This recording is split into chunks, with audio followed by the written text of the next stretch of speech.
I'm just asking for everyone's patience here because we've had a bit of a glitch, so we're trying to deal with that as I speak. So. Oh, nice.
Okay, folks, I'm going to call the meeting to order. And as required under the Planning Act, a public meeting is being held prior to the committee making the decision on these applications. And the first thing I will do, at least I think I will, is introduce what happened to my information.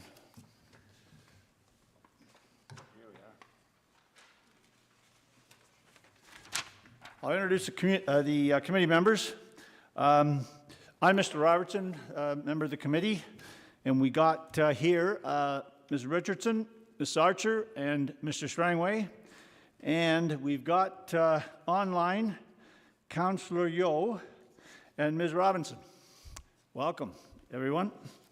Okay, and staff persons here, we've got our manager of planning, Ms. Berry, and our recording secretary, Ms. Crawford.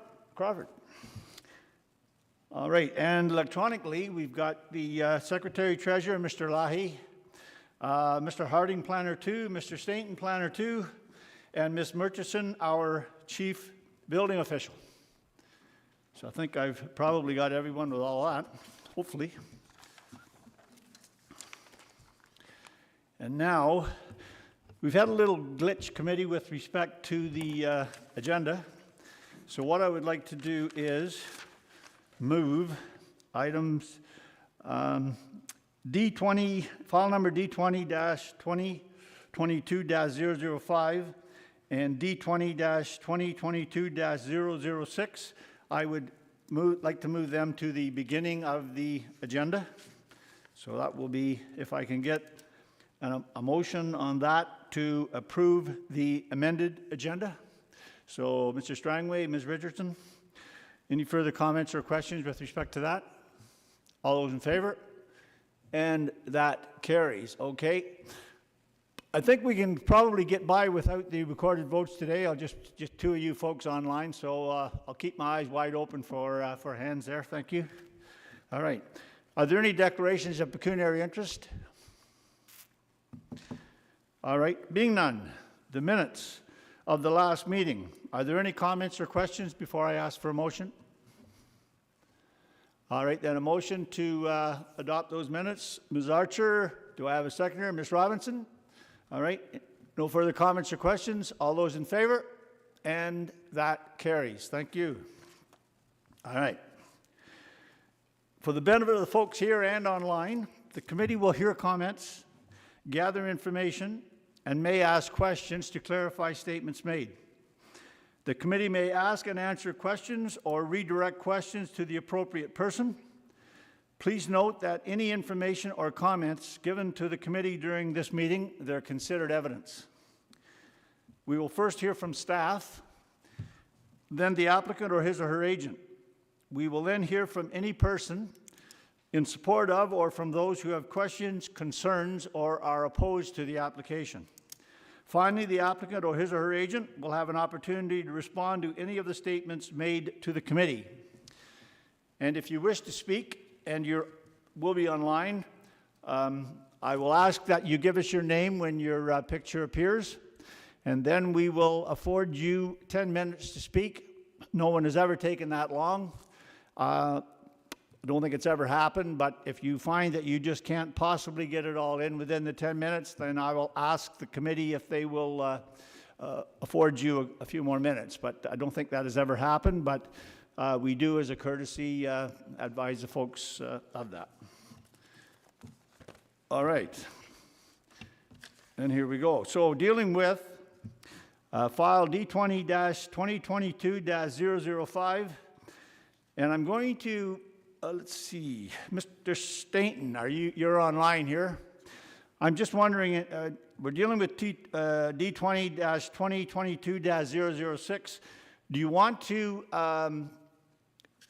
give us the presentation relating to both, and then, but I'm going to deal with them separately as far as motions are concerned. Does that fit your schedule? Through you, Mr. Chair, yes, I was going to do a longer presentation for the first application. All right. And a very, we'll say, brief presentation for the second one. So yes, separate resolutions as well. That, sir, is excellent. Thank you. Go ahead. All right. So you can see my screen.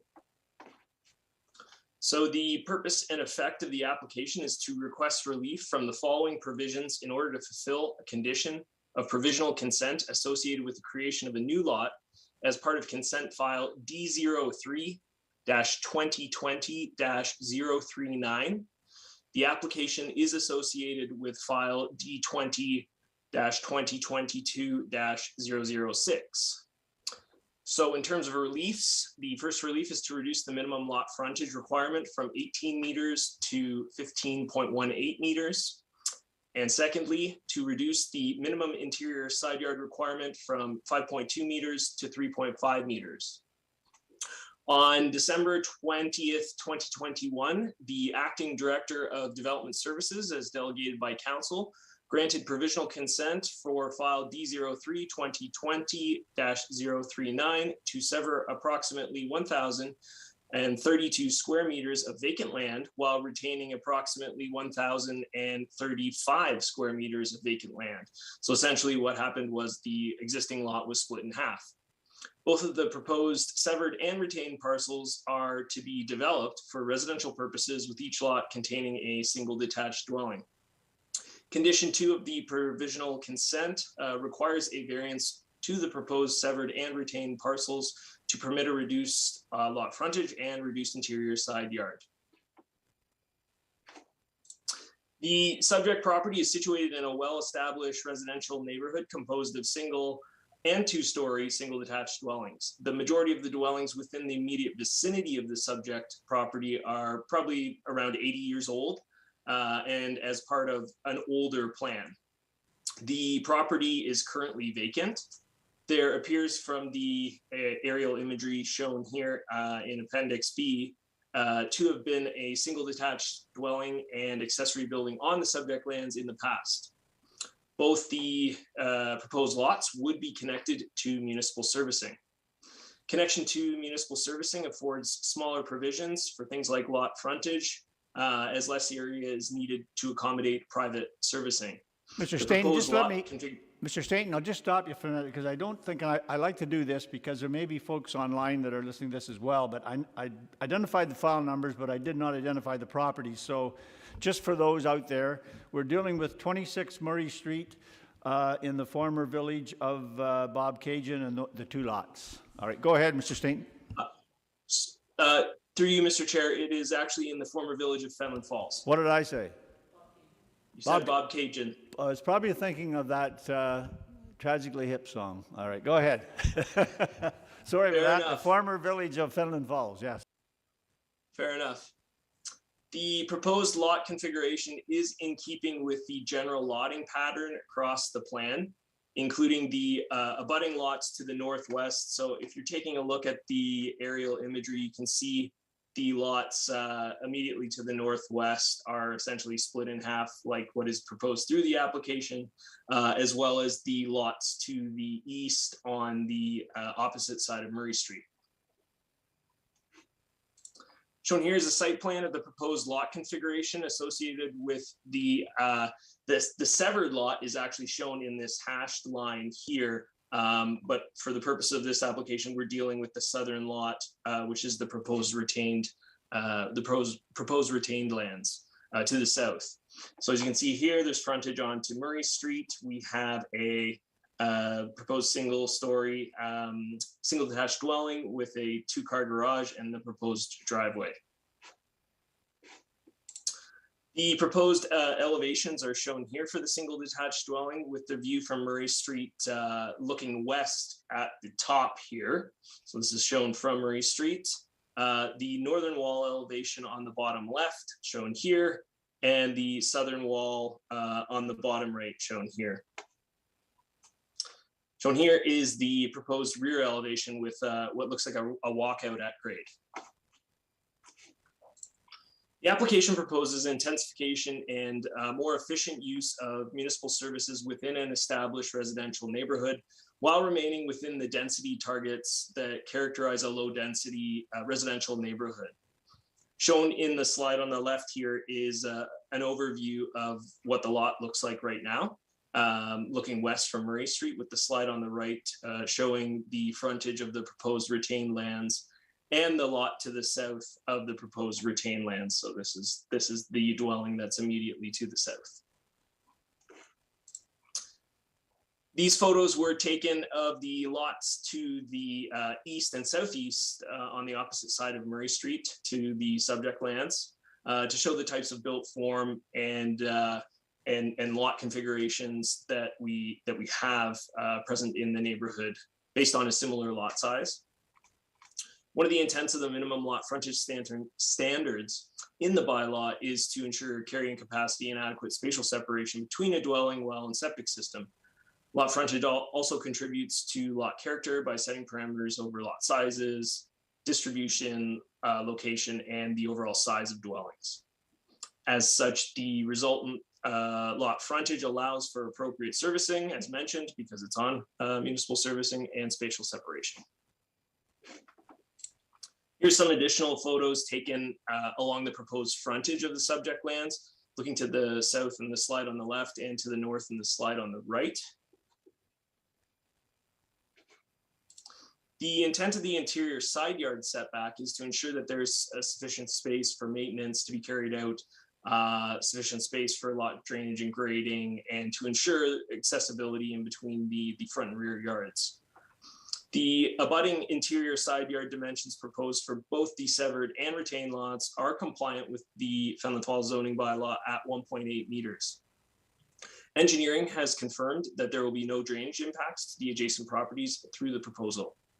No additional access points to the actual dwelling are proposed along the southern interior side yard requiring relief. So, and sufficient space also remains within that side yard to allow passage between the front and rear yards.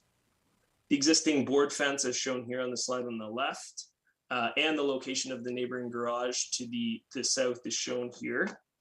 So again, no massing, no privacy impacts as a result of the fact that there is a fence there as well as a garage. So the potential privacy impacts are negated. The slide on the right, again, just showcases the rear of the proposed lot as well. Comments were received from Engineering and Corporate Assets Division, the Chief Building Official for the Building and Septic Division, and the Community Services Division, stating that they have no concerns with the proposal.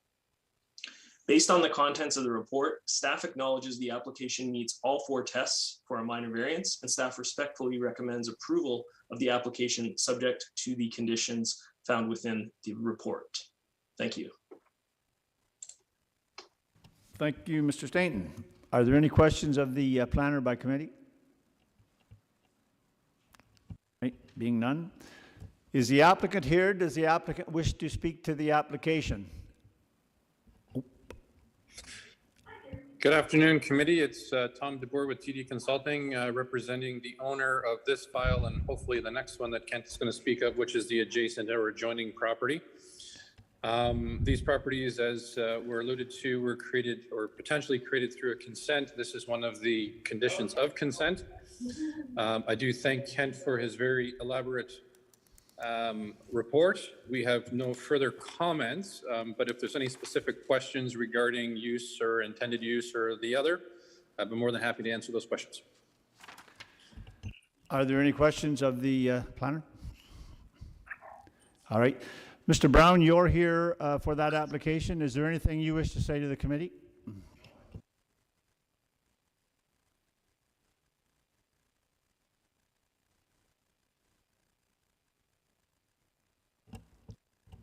Very good. Is there anyone online wishing to speak in support of this application? In support of this application?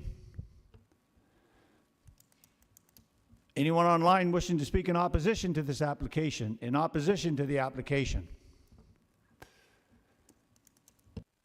All right, committee, we're dealing with the first, number 3, file number D20-2022-005. Mr. Strangway, Ms. Archer, as printed? Printed. All right. Any further comments or questions regarding this application by committee? All those in favor? And that carries. Thank you. All right. And now dealing with file number D20-2022-006.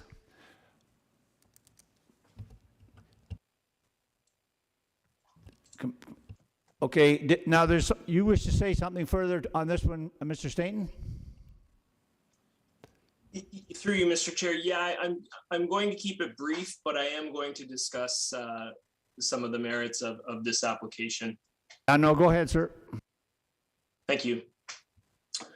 So on December 20th, 2021, the Acting Director of Development Services, as delegated by Council, granted provisional consent for file D03-2020-039 to sever the subject lands while retaining the lot that was dealt with in the previous application. Both the proposed severed and retained parcels are to be developed for residential purposes, with each lot containing a single detached dwelling.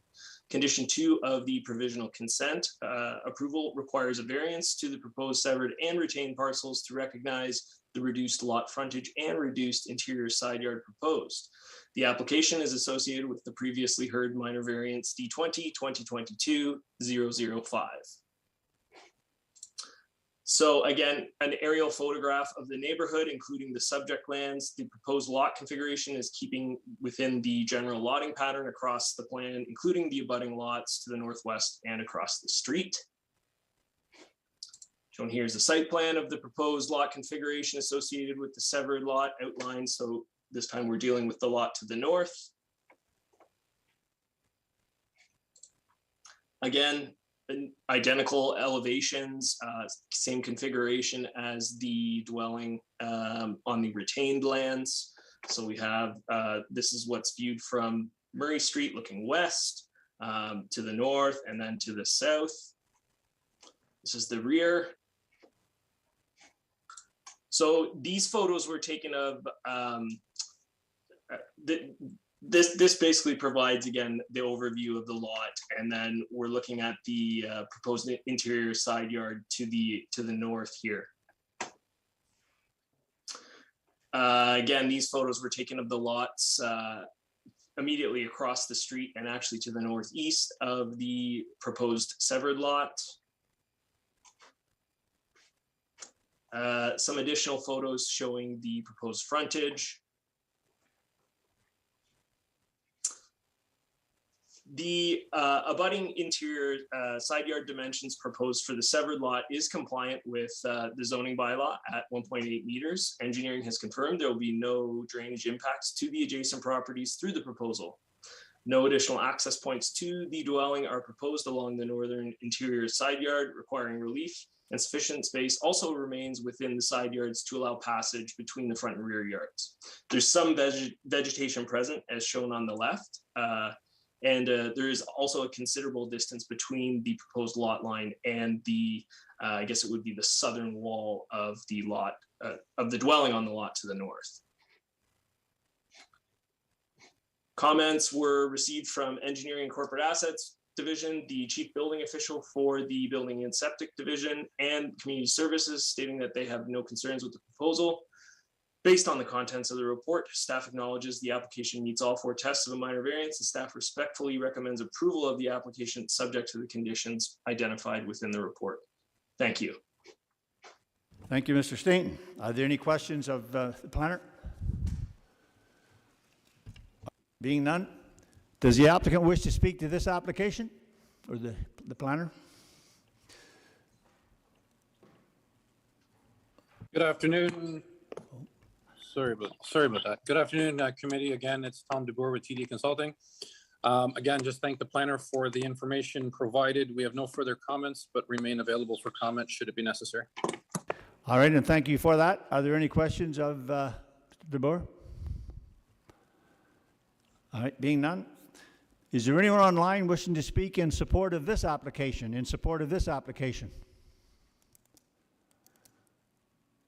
Anyone online wishing to speak in opposition to this application? Being none, committee. I was looking for, all right, who have I got?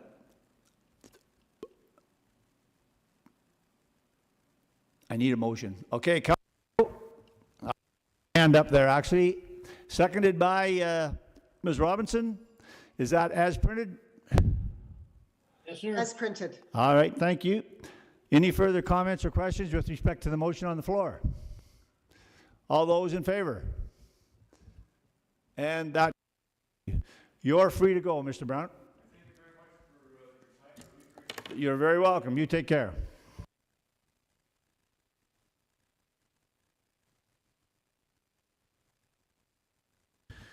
All right, moving back to file number D20-2022-001, and this is 71 Witchwood Crescent, the former village of Finland Falls. I got it right this time. And we're dealing with Mr. Harding. Go ahead, sir. Thank you, Mr. Chair. Good afternoon, committee. We have a couple of applications in Finland Falls for committee today. It's a busy place over there. It is, yes. Okay, let me share my screen here. All right.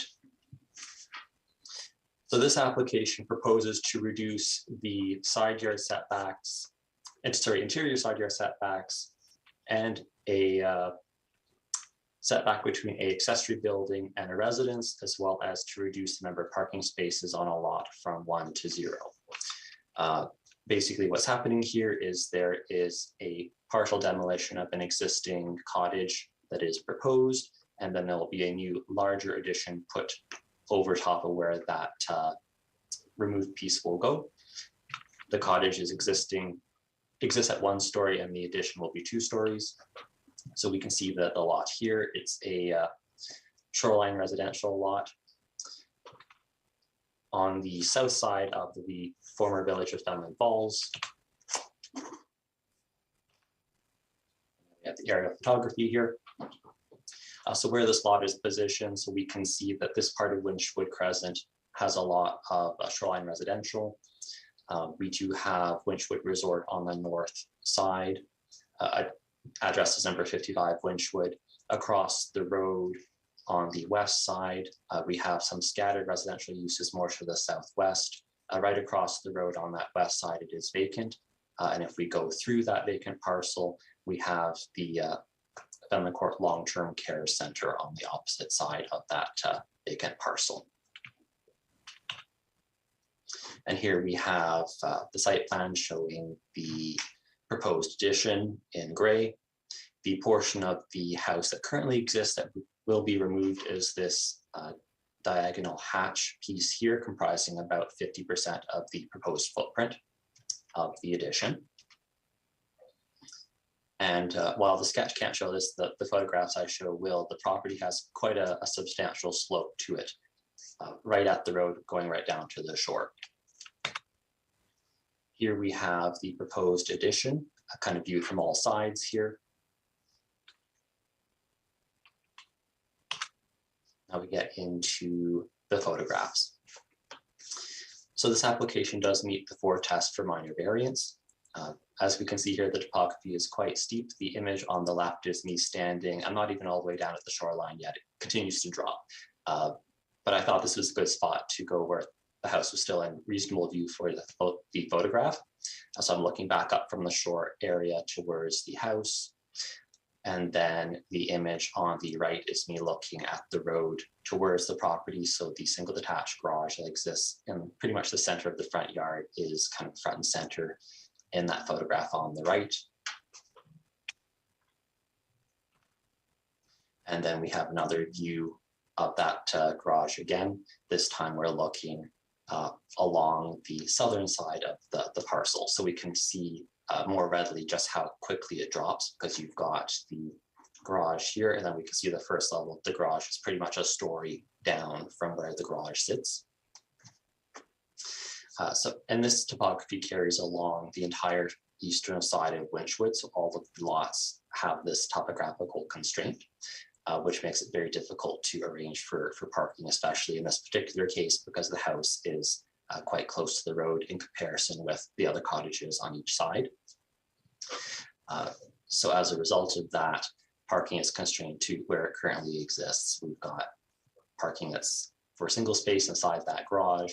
We have a little bit of flat space to the immediate south of that garage, as we can see by the snow there, but that's where the holding tank is.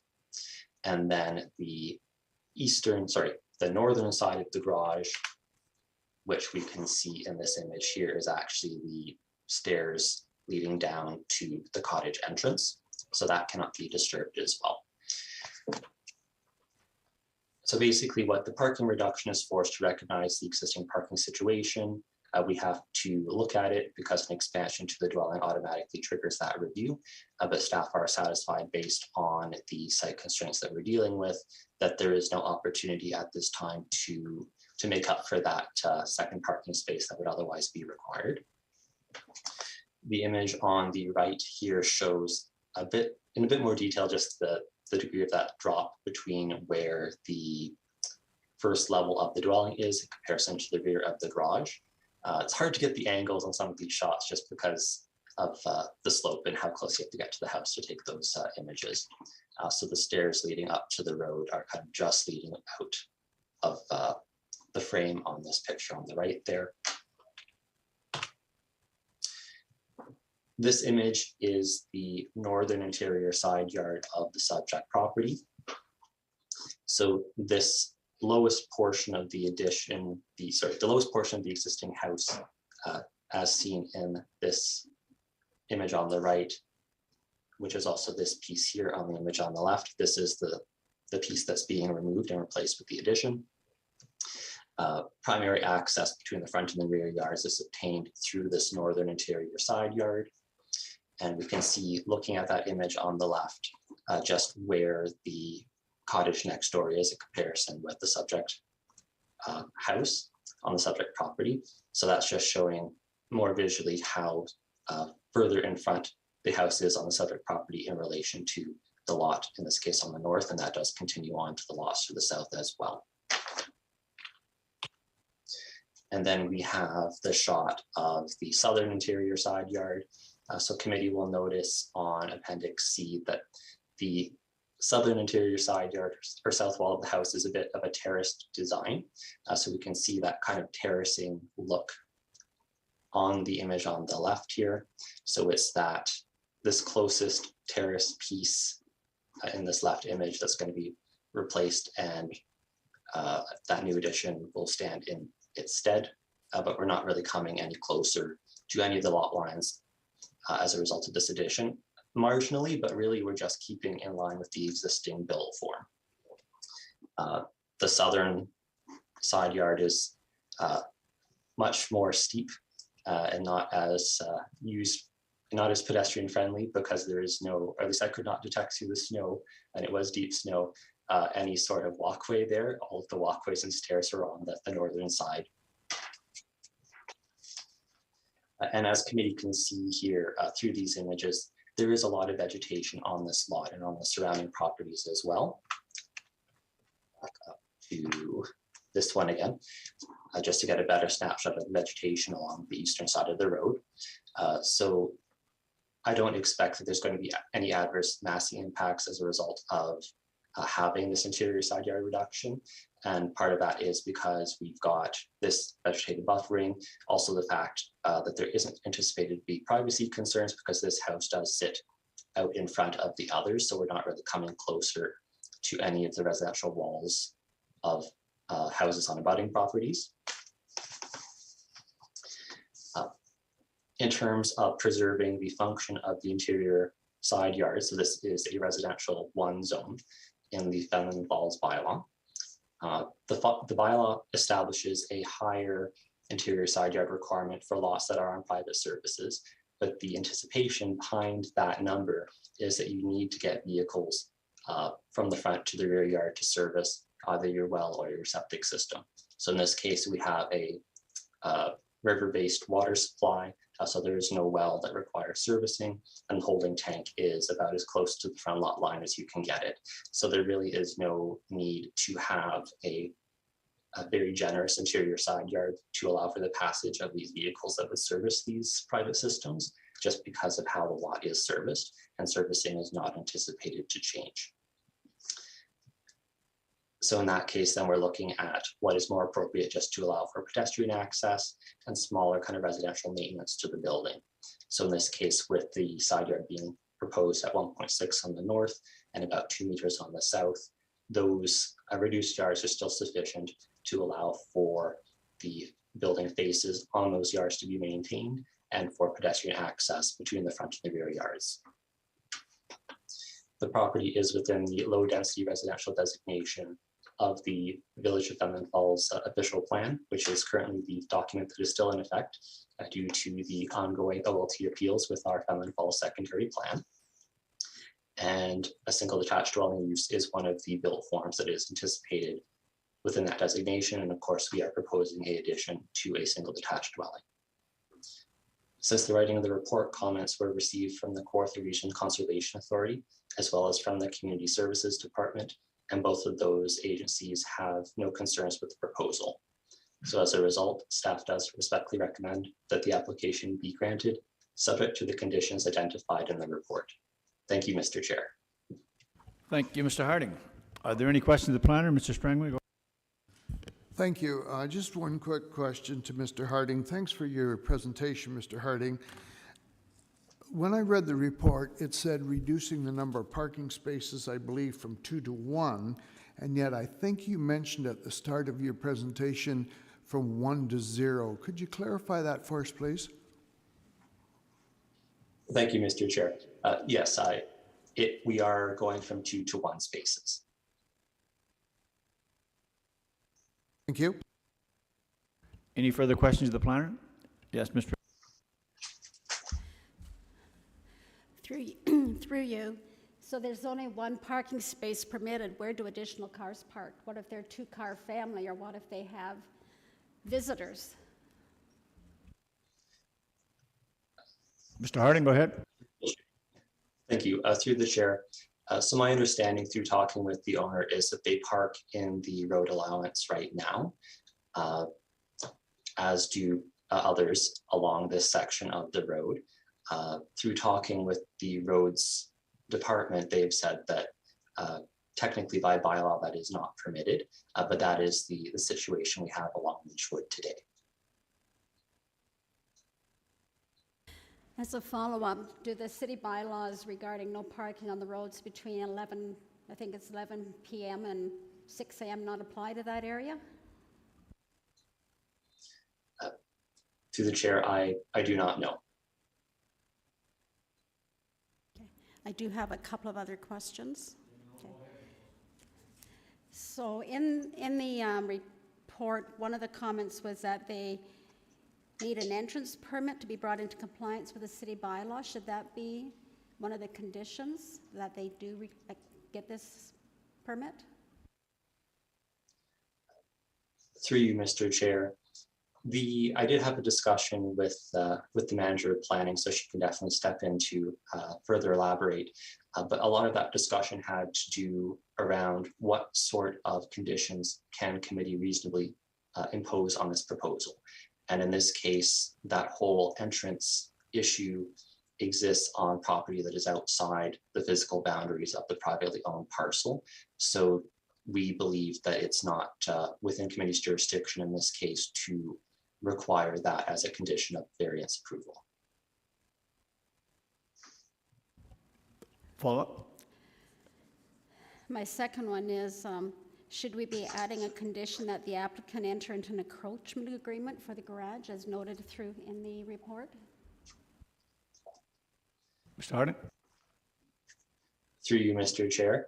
This was another discussion that I had with the manager of planning, and the response was the same in this case. Because the encroachment is an existing situation, we're not seeking to authorize the building to encroach through variance, but the extent of that encroachment too is on municipal property. It's not on private property, so it would be beyond a condition that committee could reasonably impose because it deals with encroachment onto municipal property. That being said, I have connected the property owner with Realty Services, and I know that the property owner has reached out to Realty Services to further investigate the licensing of that encroachment. Go ahead. Well, just as a follow-up, the roads operations note that an encroachment agreement for the garage should be needed and parking on the road allowance is not permitted. Through you, Mr. Chair. As with all of our city offices, they can request various items to be included for planning staff's consideration in the report. Ultimately, we have to look at those comments in terms of how enforceable is that comment. And at this point in time, because those comments deal with items that are beyond the private property, and in some cases, with respect to the encroachment agreement, deals with another office entirely, because Realty Services is the one that actually deals with encroachments like this, not Rose. We felt we've directed the owner to Realty Services, that is the correct process, but that it was not appropriate to try to enforce other processes that are already guided through other bylaws through the minor variance process. If I recall correctly, we have put conditions such as that on other applications. Through you, Mr. Chair, that is correct. We have done that in the past. Through my consultation with the manager of planning, though, it's our understanding, or my understanding, that we will not continue that practice due to the new understanding of the enforceability of some of these conditions. I agree totally with the questions. I think they're excellent questions that Ms. Richardson has, and we have done that in the past. And I do not like it in a report, and I'm not criticizing you, it's an excellent report, but when we say that the person has been advised to, they may be the most honorable people in the world, and I'm sure they are, but leaving it at they've been advised to do something doesn't cut it as far as I'm concerned, and we need something with a little bit more teeth in it to ensure that this occurs. So I guess I'll ask Ms. Berry if you wouldn't mind, Leah, to give us your thoughts.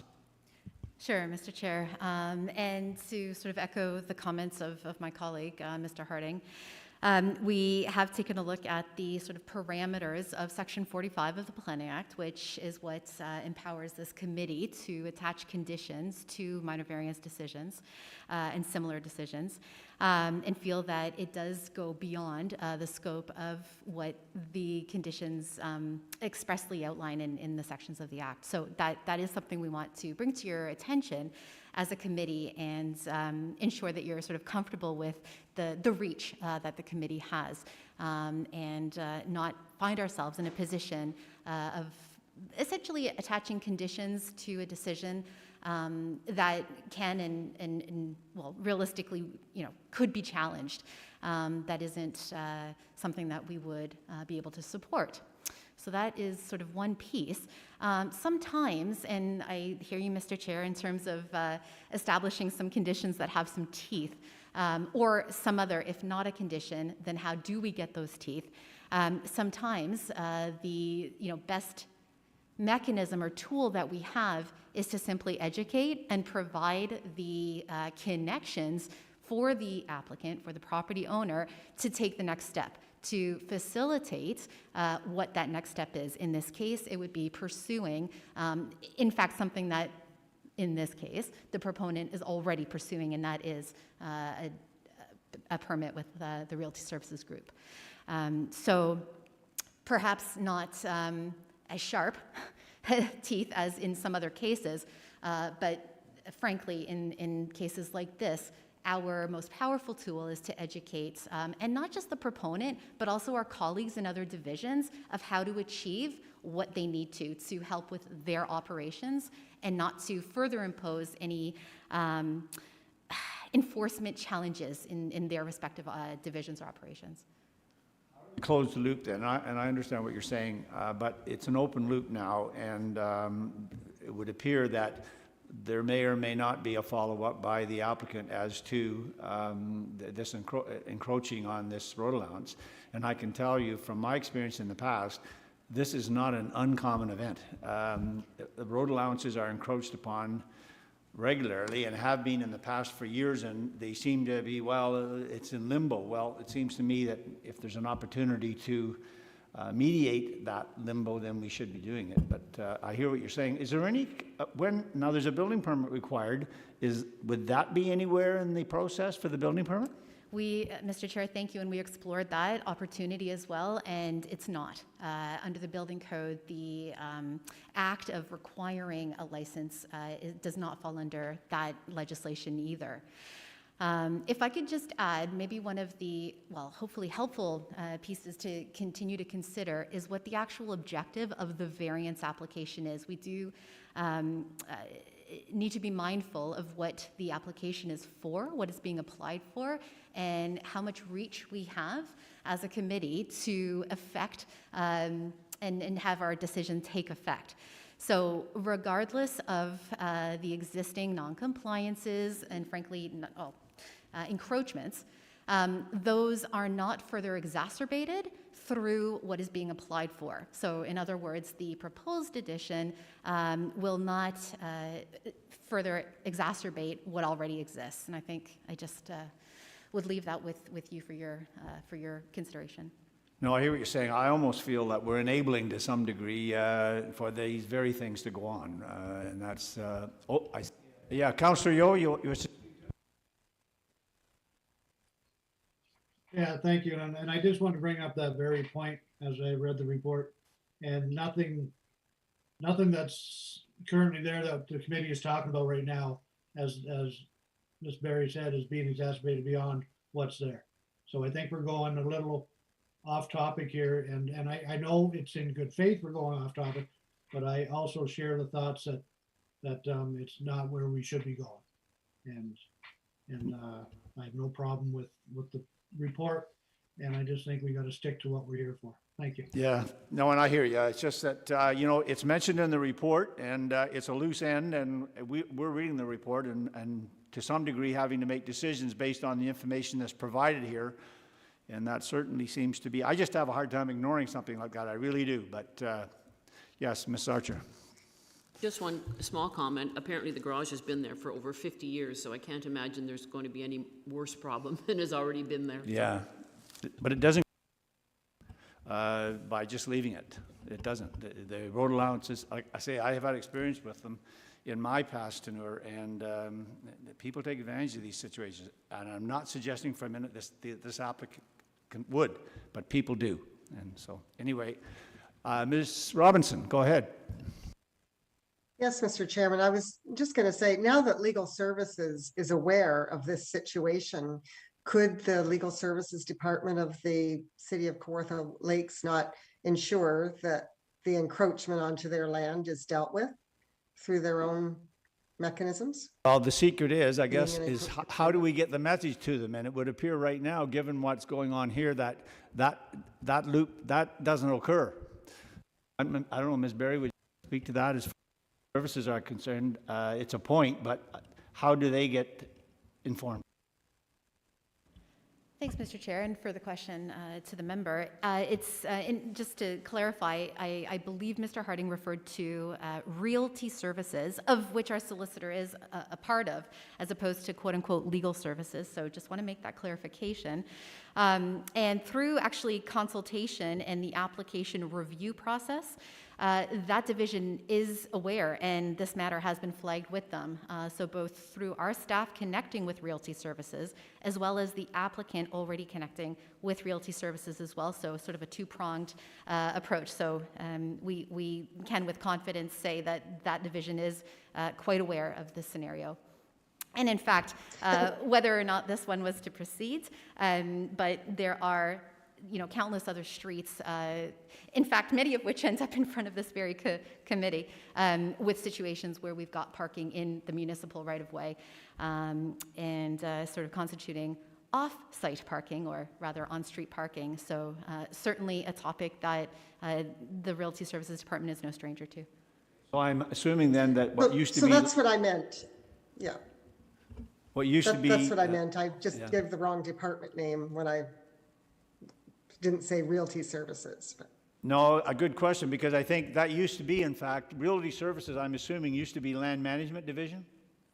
Okay, so you're absolutely right. But you're saying now that they are part of the process, so that gives me some comfort then. All right.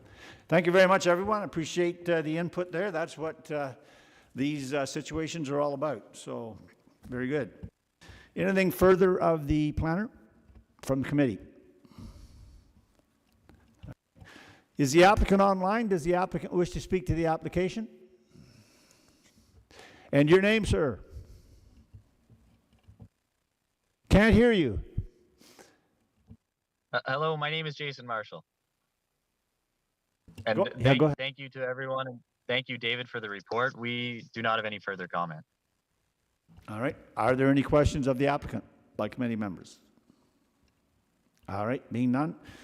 Is there anyone online wishing to speak in support of this application? In support of the application? Anyone online wishing to speak in opposition to this application? In opposition to this application? Committee, what? Driveway. Councillor Yeo seconds the motion on as printed. As printed. All right. Any further comments or questions on the motion? All right. All those in favor? And that carries. Thank you. Your application is approved, sir.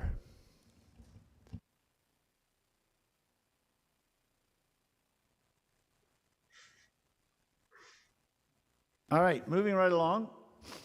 We're dealing with file number D20-2022-003, and this is 3 Francis Street West, former village of Fenelon Falls. Looks like they're reconstructing this village. Mr. Harding, go ahead. Thank you, Mr. Chair. Yes, they are. In this case, they're repurposing a building that's already received a facelift a couple of years ago. So let me just share my screen again here.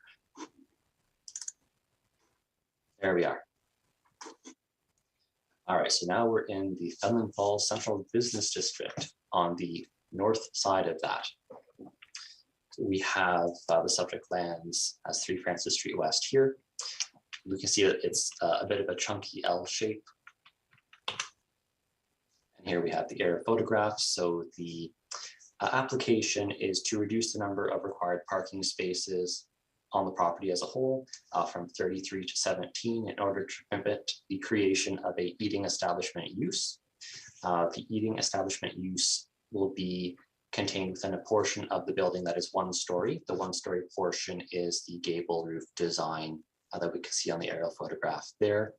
There will be, in addition to the restaurant, in addition to the building, this will contain the restaurant use. It will be a 2-story addition. It's going to go in this location here to the south. And then we also have other existing uses in the building that are not being altered as a result of these renovations. It is within the hip roof design here. On the main floor, there is a small commercial office. And then on the second floor, which is the only portion of this building right now that has a second floor, we have one residential apartment there. So the eating establishment proposes 70 indoor seats and 30 outdoor seats. There'll be a patio that will wrap around this two-story addition to the building for that outdoor seating component.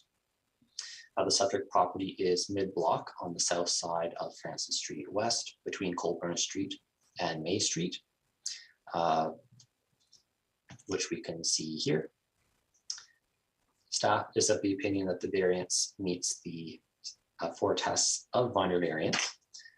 So as we can see on this aerial photograph, the parking for the site is currently divided in two. We have a very, very large parking area on the southwest side here, which is all privately contained. There's one in and out for this parking area. This parking area will have 17 spaces, could potentially have 18, but that 18th space is not possible because there is an accessibility ramp that is proposed to be installed about where the number 3 is on the aerial photograph. And then we can see there's also a laneway on the eastern side of the property here, which runs through the backs, connecting all the rear facades of all of the businesses that front on Colburn Street, providing access not just for deliveries, but also for any of the smaller parking spaces that may exist that are owned by these businesses. And eventually that laneway leads into the centralized municipal parking lot, which all of the businesses benefit from. So the property is within the general commercial zone of the Fenwick Falls zoning bylaw. This zone does permit a wide assortment of commercial uses, including eating establishments. So we're right within what the bylaw permits in this case.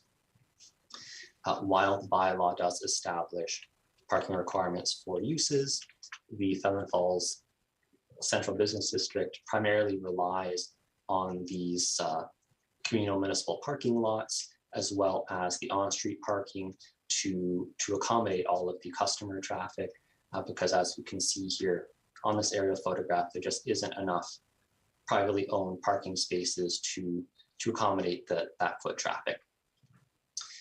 In many of the cases here, as we can see too, a lot of the businesses either don't have their own parking at all, or if they do, it's going to be somewhere between 1 and 5 spaces, which are connected via the paved surface to this interconnected network of driveways and other small privately owned parking spaces. So this parcel is unique in the sense that it has a very large privately owned self-contained parking lot right in the Central Business District area, which makes it more well suited for this type of restaurant use and for a higher intensity use for patrons than some of the other smaller establishments that have no parking.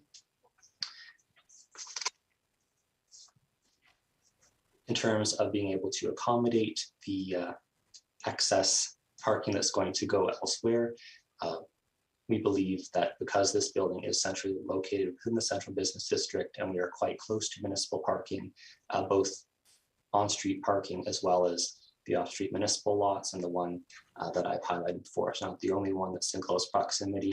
There's one across the road. The entrance kind of goes through this private property and leads up to a larger lot here to the north, just off the page. And then there's also a larger municipal lot close to the falls on the eastern side. All right. Let me walk through some of the other slides here. So we have, as I've identified before, the new two-story addition. I'll get it right eventually. That's going to be on the south side of the building there with the patio space wrapping around it. There are probably about 3 spaces that currently exist in that area. But of course, those 3 parking spaces will be removed from the property as a result of this expansion.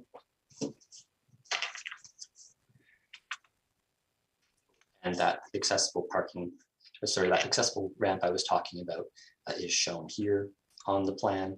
So it's leading up from the parking area up to the patio. And then we have the interior floor plan design here. So as we can see, the existing footprint of the building, or that the portion of the building that is proposed for restaurant use, is relatively constrained when we look at all of the supporting uses or supporting features that are required to support this restaurant use. So you've got your walk-in cooler and your kitchen spaces as well, and your staff amenity restroom spaces. So that's really all what's contributing to having this addition, why that parking is being removed to accommodate that, that additional restaurant space. So by kind of moving, or by expanding the restaurant space, we're able to boost the usability of the space for patrons to make that a viable business. And that's the second floor there. Then we get to our site photographs here. So this is looking at the property from the north face, or the Francis Street West face. So we can see the existing one-story building portion here, which is where the restaurant is proposed. The existing office use is here, and then the apartment is above there. The image on the right is me looking at the parking lot leading into the property that is proposed to contain 17 spaces. And then we're looking at the rear of the property now. So the addition is proposed across this building face here, which is the same building face here on the image on the right. The treads that we see in the foreground, that's the laneway leading to the municipal parking lot further south. And then the imagery showing the on-street parking that is available in front of the subject parcel. So the subject property is on the right to the image that's on the left here.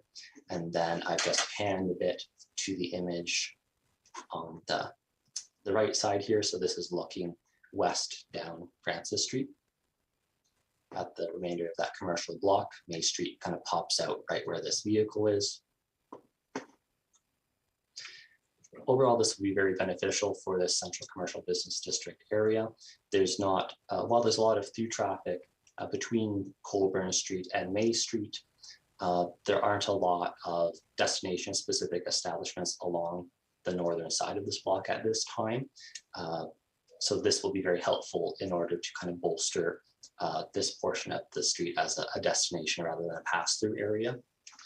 We really have, aside from the bank on the corner, which doesn't face Francis, of course, it faces Colburn. We have a vacant salon space in the building to the west, and then we have a hearing clinic on the corner.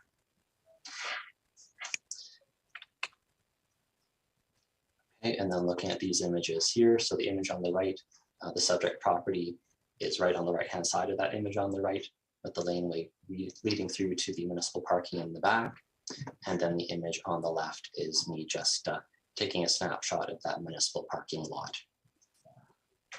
So there is a cash in lieu of parking bylaw in place for the Fenelon Falls Central Business District. And this bylaw was created in 1989. And at that time, it was a very good snapshot of all of the different uses that were in existence within the Central Business District, and what the parking allotment was for these businesses and where that parking allotment was distributed.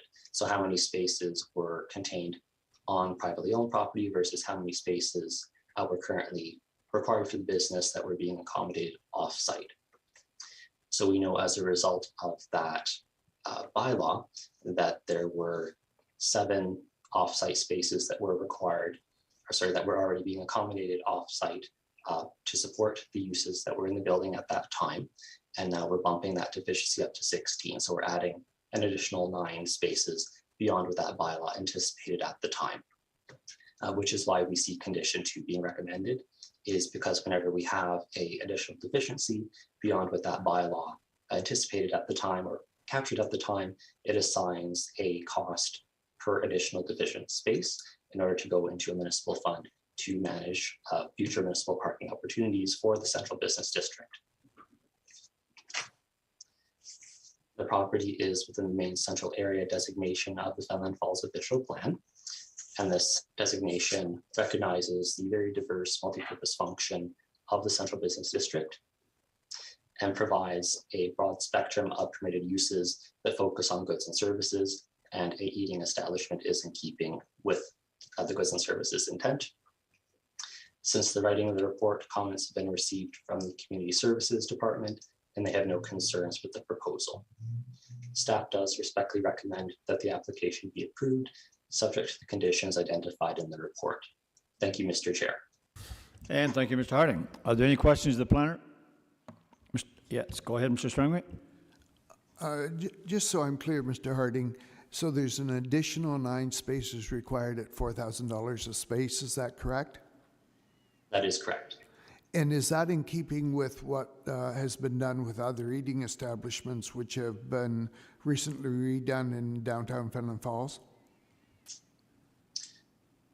Through the chair, I won't be able to comment on that specifically because it's going to depend on what process that those conversions of use went through and whether or not the business that was in there before when it flips to the new business, whether or not there was an additional deficiency created or if the parking calculation remained the same. If there was no increase in use intensity, let's say, then, and there's no expansion to the restaurant that was done, then there would be no trigger of the review of the parking requirements.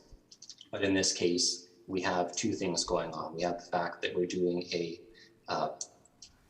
expansion to the building, which would trigger review as of right. Then that review is also being further triggered by the fact that we're going from the less intensive bakery use that was there before to a restaurant use. And the bylaw weights the parking calculation requirements much differently between those 2 uses. Okay, thank you. Anything further of the planner? Yeah, Ms. Archer, go ahead. This is just, excuse me, just a general question through you, please. This parking, $9,000 per spot, is it, or 6,000, 4,000, whatever it is, 4,000. Is it a one-time payment? Through the chair, yes, it is. If, God forbid, they open up their doors this year and close next year, is any of it refundable? Through the chair, I don't believe so. Anything further from committee? All right. Is the applicant online? Does the applicant wish to speak to the application? Good afternoon, committee. It's Tom DeBoer again. Thank you very much, David, for your comprehensive report. I don't see any deficiencies or any need to add any additional commentary, but if there are specific questions, I'd be more than happy to help them through that process. Thank you. And thank you, Mr. DeBoer. Are there any questions of the planner? All right, being none. Is there anyone online wishing to speak in support of this application? In support of this application? Anyone online wishing to speak in opposition to this application? Opposition to the application? All right, being committee, where are we? Mrs. Richardson, Mrs. Archer, as a seconder. All right, as printed. Are there any further comments or questions in relation to the motion? All those in favor? And that carries. Thank you. All right. Moving right along now to file number D20-2022-007. And this is 145 Queen Street, former village of Fenelon Falls. Go ahead, Mr. Steen. Thank you, Mr. Chair. Fenelon Falls is a busy spot this hearing. The purpose and effect of this application is to request relief from section 5.1.4 to increase the maximum allowable lot coverage for all accessory buildings and structures from 5% of the lot area to 7.45%, in order to permit the construction of a 132.29 square meter or approximately a 1,500 square foot detached garage.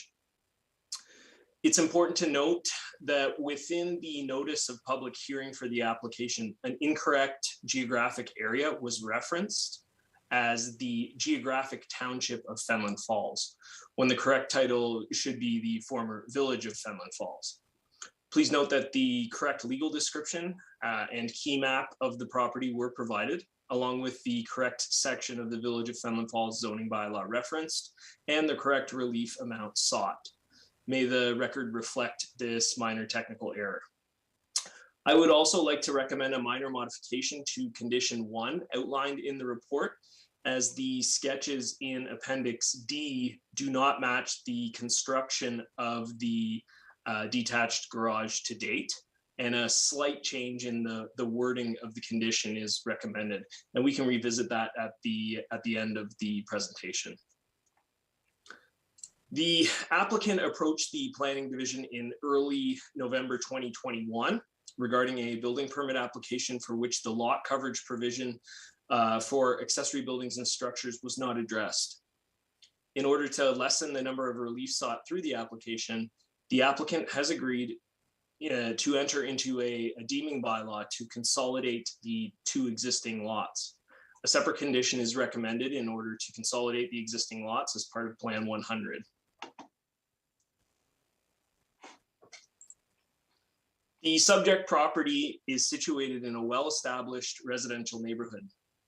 The lands are comprised of a single detached dwelling on what is essentially a double lot, which is a through lot as well, being bound by parallel running Queen Street to the east. So you have Queen Street down here, as well as Dodd Street to the west, right here.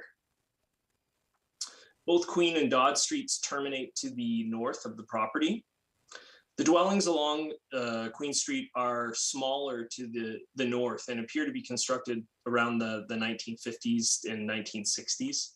So you have this portion of Queen Street here where the dwellings are relatively smaller in comparison to when you travel further south, and also comparatively to the lots and the ranch style bungalows that exist along Dodd Street. Through permitting the construction of the detached garage, the transition from the larger built form, as I mentioned, on the lots to the south and west of the subject lands to the more compact development to the north is enabled. So again, you have that transition where you have these larger built form, and again, transitioning, you have examples of detached garages here at 133. Again, moving north with some smaller examples here. So the example that's found on 145 simply is a transition to that smaller built form, although it is larger in size. Here's a site plan of the property shown oriented to the west, actually at the top of the screen. So you can see Dodd Street indicated up here. And Queen Street down here at the bottom. As a result of the location of the garage, the dwelling and garage are actually complementary. They have identical exterior treatments being used, as you'll see on future slides, and also that the garage location is tucked back in when viewing the building from Queen Street. So shown here are the elevations of the garage facing to the west on the left-hand side, and with the north wall on the right-hand side. So I just wanted to point out that the building is partially constructed, and there is a man door present on the north elevation of the, so right about here, there is a man door present. And on the subsequent slide, when you see the southern face, the 3 windows that are identified in the plan are actually 2 elongated rectangular windows. And there's also an additional man door on that side as well. So I'll point that out on the next slide.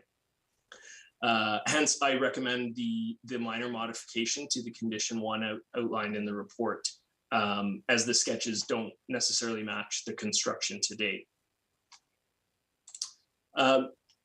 The location of the neighboring garage, which is actually to the north at 149 Queen Street, combined with the absence of windows on that northern wall here, sort of mitigates privacy impacts to the neighboring lot to the north. So as I mentioned, the actual construction here, so this would be the southern face. And these windows here are actually elongated rectangles, as you'll see in the photos. And there's another man door placed right here, hence the recommendation for the condition to be slightly amended. As you can see on the drawing to the right, which would be the western face, there is another bay door in order to allow through traffic of the motorhome, which I will show in subsequent slides.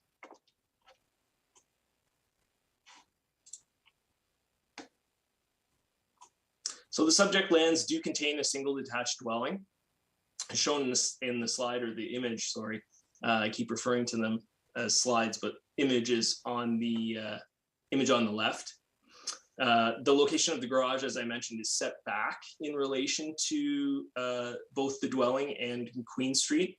And it also occupies a footprint of a previous garage that was there, which was demolished in order to facilitate the construction of the new garage. The garage is also shorter or less in height than the single detached dwelling. As you can somewhat see on the right, I know there's a bit of a visual impact because it's tucked further away. But in terms of the overall height, the garage is smaller at 4.77 meters. As I mentioned before, you're starting to see the similar treatments right here shown on the facade in comparison to the dwelling. So hopefully that also assists in blending the building in with the single detached dwelling. So the images showed here illustrate the abutting lots to both the south and the north. So we have the south lot on the left and the northern lot on the right. Note the area in between the dwelling on the subject lands and the dwelling to the lot on the north, as well as the detached garage present on the lot to the north in between the garage and the dwelling to the north, which assists in sort of mitigating any type of massing or privacy concerns that may be presented to the northern dwelling. The neighborhood does contain examples of detached accessory buildings that are being utilized as garages. The lots at 155 and 159 Queen Street to the north contain detached garages in the rear yards, albeit on smaller single lots. The slide on the right here showcases one of the larger examples of the detached garages in the neighborhood at 133 Queen Street, which is to the south of the subject lands. You'll see a few more examples of detached garages to the south of the property on the next slide. The slide here on the left is taken from Dodd Street, looking northward at the garage, on the subject lands.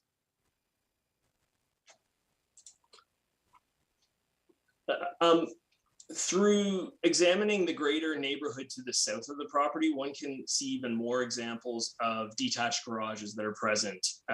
These photos were taken looking southeast along Dodd Street, with many of the lots fronting onto Queen Street, as they are through lots along these stretches. You have the Queen Street fronting lots on the left-hand side of the slides right here. So that sort of provides you with an example of what types of built form you're seeing as you travel further south on Dodd Street. The slide on the right is essentially a zoomed in version of this slide here, again showing the variety of built form that is actually closer to Dodd Street in comparison to the location of the garage on the subject property. So the applicant requires the garage for a wood shop and for the storage of the large motor home that's currently stored on the west side of the garage. So you can see that right here. The property does not currently have a garage, as the previous detached garage was obviously removed in order to facilitate the construction of this one. There is no second story or storage loft proposed within the garage. The garage will complement the character of the property by providing enclosed storage for the motorhome that would otherwise be stored outside and vulnerable to the elements. It's really important to note that functionally, the garage will facilitate uses that are typically found in other detached garages. So in this case, you're looking at storage and woodworking. The garage is not to be used, or not proposed to be used for a home occupation, and will remain incidental to the single detached dwelling. So the slide on the left here is taken facing to the east or northeast, showing both the garage here as well as the single detached dwelling here. You get an appreciation for the size of the lot just through seeing only this portion here. But when you look at the image on the right, which is actually taken facing southeast, you see that you can see the garden here and here. You see the area that is present in order to absorb the overall mass of the garage.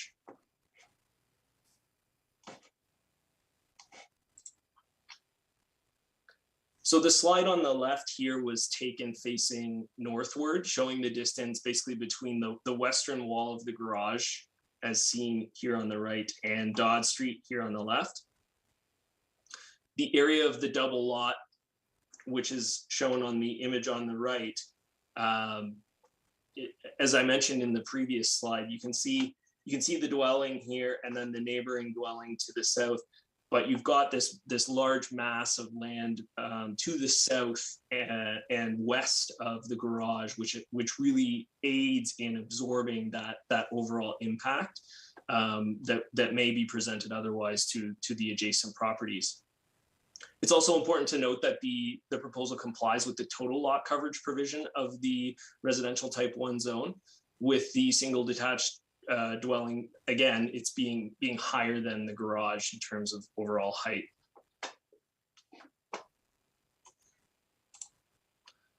So the increase in lot coverage maintains the intent of the zoning bylaw to maintain adequate landscape open space for amenities and servicing, as well as stormwater infiltration. The property is fully serviced on municipal servicing, and the Development Engineering Division has no concerns with respect to stormwater management on the property and its impact on adjacent properties.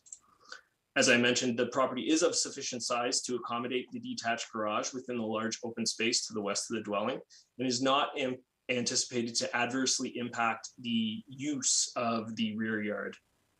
So the photos here, again, were taken, the photo on the left was taken looking to the south with the garage behind me, and the dwelling you can see here to my left. The slide on the right was taken looking southwest towards Dodd Street. So again, that sort of second lot absorbing that massing.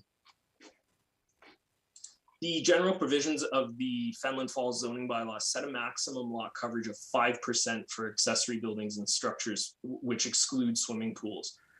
If you were to compare many of the zoning bylaws within the city, you would be looking at actually a larger lot coverage. So for example, if you looked at the Town of Lindsay zoning bylaw, it allows up to 10% coverage for accessory buildings and structures. Or there are many zoning bylaws that have that maximum area, like a 150 square meter standard, along with a percent area provision. But the Village of Fenelon Falls zoning bylaw doesn't have that. In total, the proposal would only result in a minor increase. So we're looking at 2.45% above the allowable lot coverage for accessory buildings and structures. And it doesn't, as I mentioned, impair the available landscape amenity space or the appearance of the property. And again, you're looking here facing northward of the garage in relation, you can partially see the dwelling. And this photo here, just to sort of give you an entire view of the lot, is actually taken from I guess it would be the southwest corner of the garage, looking westward towards Dodd Street at some of the other larger ranch bungalows that are adjacent on that side of the street. Comments regarding the application were received from Engineering and Corporate Assets Division and the building inspector of the Building and Septic Division, stating that they have no concerns with the proposal. Since the writing of the report, comments were received from the Community Services Division, stating that there are no objections to the application.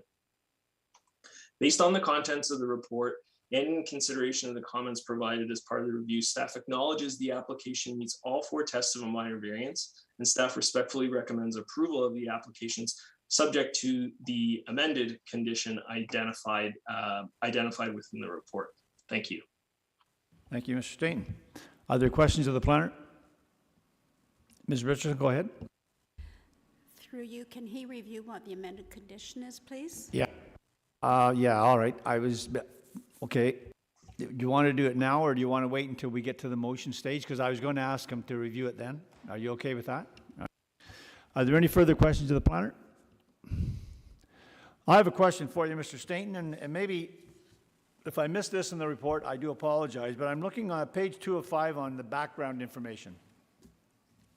And I'm just curious as to how the variance actually came to light, because from what I'm reading, and God only knows I'm probably wrong, but it looks like, was this garage started without a permit, or was a permit issued and then it was determined that in fact there was a variance required?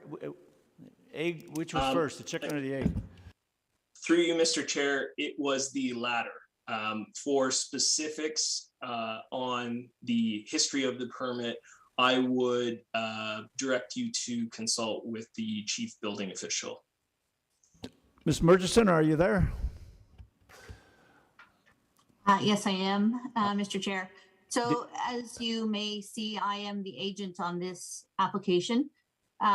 So the building permit was issued for this garage, and then the area inspector realized after the fact, after it had started, that he had missed the lot coverage for this accessory building lot coverage provision, brought it to my attention. So we've been working with the property owner to proceed to this point where we're looking for a variance to accept that. So that is the background. I was just curious. It almost seemed like maybe they had started without a permit, and then I'm looking at it closer and thinking, oh, no, it looks like maybe they had a permit, and then the variance was determined. So I think that answers my question then. Thank you for that. Anything further of the planner or the, yes, go ahead. Through you, please, on that same note, it says the applicant has agreed to enter in a deeming bylaw. I'm assuming that should be the owner? Through you, Mr. Chair, you are correct. It would be the owner who initiates it, and it would be registered on title with the property. Okay. Anything further of the planner or the chief building official? All right. Ms. Murchison, do you wish to speak to it? Through you, Mr. Chair. No, I believe Kent has done a great job, but I'm here if you have any more questions. Right. Are there any questions of the building official? All right, being none. Is there anyone online wishing to speak in support of this application? In support of this application? Anyone online wishing to speak in opposition to this application? Opposition to the application? Now, Mr. Staton, before I go to committee for a motion, would you review with us your amendments again, please? Absolutely. So the amendment would be to condition number 1, and it just adds some additional language. So the condition number 1, the recommendation is that the building construction related to this approval shall proceed substantially in accordance with the sketch in Appendix C and generally in accordance with the sketches in Appendix D submitted as part of report COA 2022-013, which shall be attached to and form part of the committee's decision. So again, the only addition is that "and generally in accordance with the sketches in Appendix D."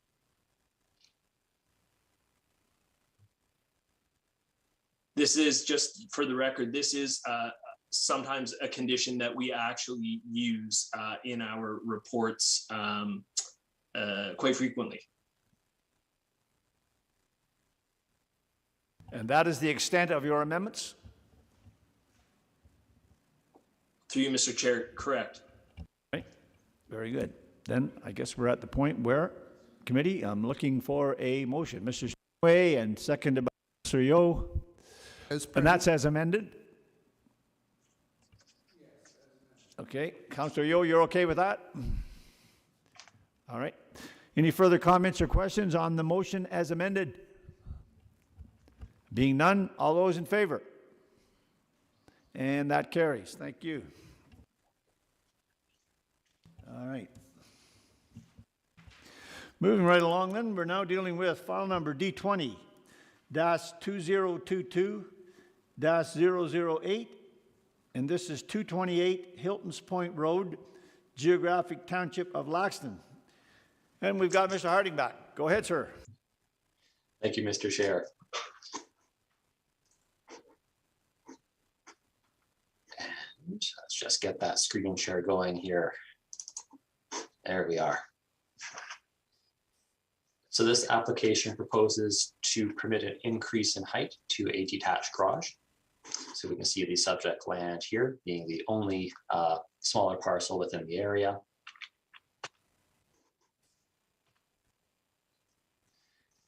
The subject property is surrounded on all sides by very thick vegetation and the composition of either forest or wetland.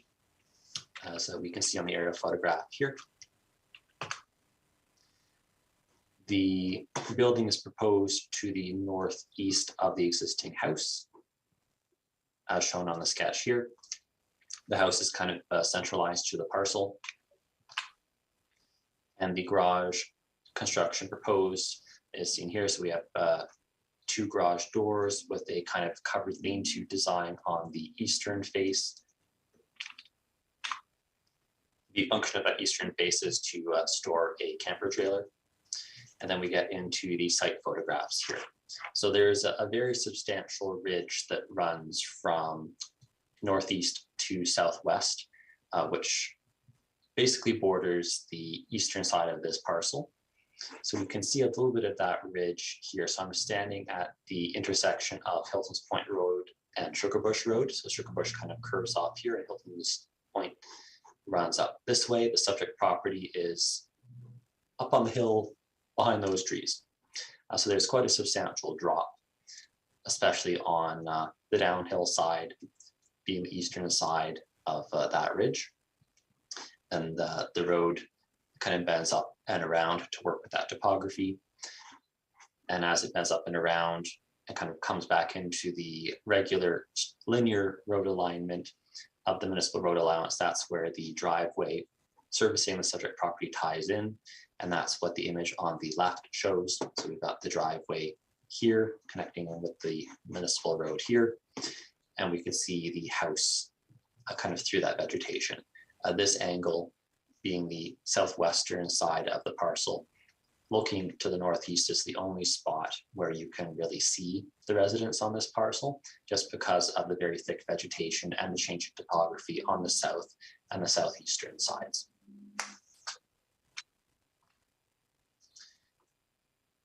As we can see here, there is a smaller detached one-bay garage on the site where the larger garage has proposed. So that garage will be replaced.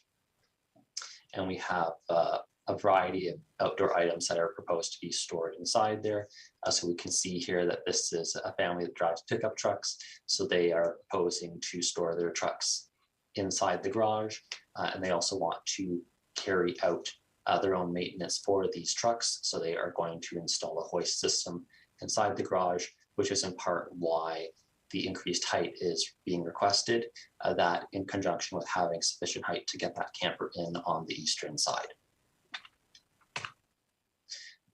So here we have a view of the detached garage to be removed right now, and we can see some of the ancillary storage functions that take place in the outside area around it. So those will all be consolidated within the new garage build as well. And we'll go back to this image, which shows again the driveway entrance to the property. So while the garage is quite large in comparison to the house, we have to keep in mind its spatial relation with the house, and then also how we're going to be looking at this property from the road in terms of visual impact. So really, where the garage is going to be situated, where it's visible from the road, is completely behind the house. So the garage is going to be very, very ancillary to the house. The house is going to remain the visually prominent building on this property, with maybe very, very small portions of it peeking out kind of on the left side of the house here. The property is within the rural designation of the City of Kawartha Lakes official plan, and low-density residential uses are anticipated within this designation. And in this case, we have a residential accessory use that is proposed. Since the writing of the report, comments have been received by the Community Services Department, and they have no concerns with the proposal. Staff does respectfully recommend that the application be granted, subject to the conditions outlined in the report. Thank you, Mr. Chair. And thank you. Are there any questions of the planner? Yes, Ms. Archer, go ahead. Through you, please, to the planner. Can you please explain why we have condition number 2?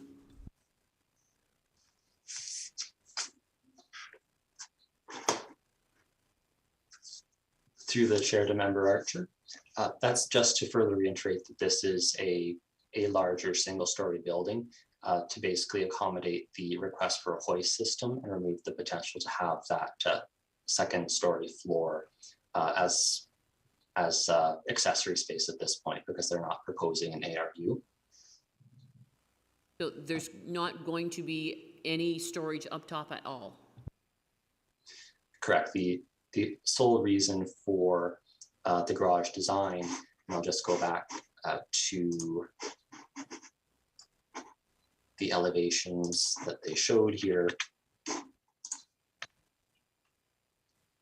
So we can see it better in this garage construction. So this is all going to be open space. And really the only reason why we're having that open space is to allow for that vehicular hoist system. So in this case, just because of how the garage is being constructed, I wanted to just reiterate that this is a one-story building design, which is accommodating this height. We're not accommodating this height for the purposes of adding additional floors to this building. Okay, I'm not a mechanic by any means, but if you're putting a big, I would think the hoist should be at the center point of like the highest part, and there's 2 doors instead of one in the middle, but I guess they figured that all out.